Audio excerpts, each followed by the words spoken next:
Imagine trying to draw the entire world without ever seeing it.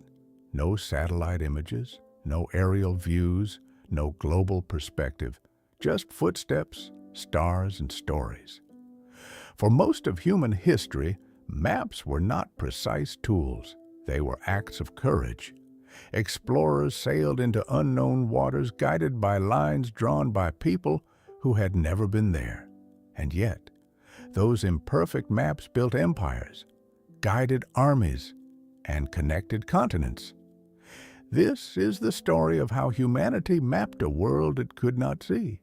Long before modern technology, humans mapped the world out of necessity.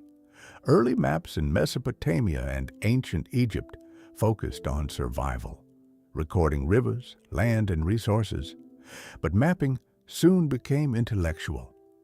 Greek thinkers, including Claudius Ptolemy, introduced systems like latitude and longitude, giving structure to a world still largely unknown and often imagined.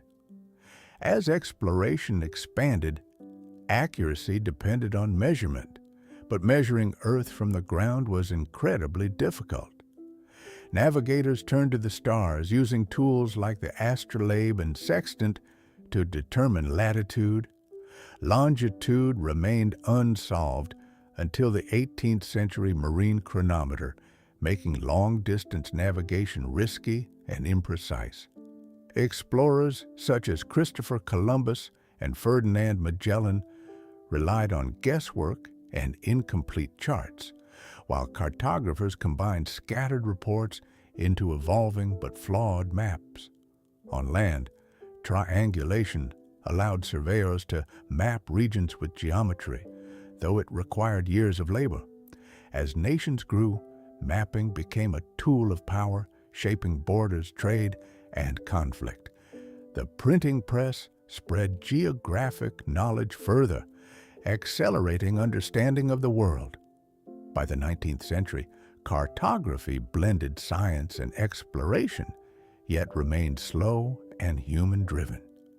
Every feature had to be physically measured, influencing how societies developed and saw themselves. For the first time, humanity could visualize the world as a whole, transforming not just geography, but human perspective itself. Today, we open our phones and see the world instantly. Every street, every building, every corner mapped in perfect detail. But behind that convenience lies a story of centuries, a story of explorers who sailed into the unknown, of scientists who measured the earth with shadows and stars, of cartographers who drew entire worlds from fragments of truth. Before satellites, maps were not just tools. They were dreams. They were risks. They were humanity's attempt to understand a planet far bigger than itself. And in many ways, they still are.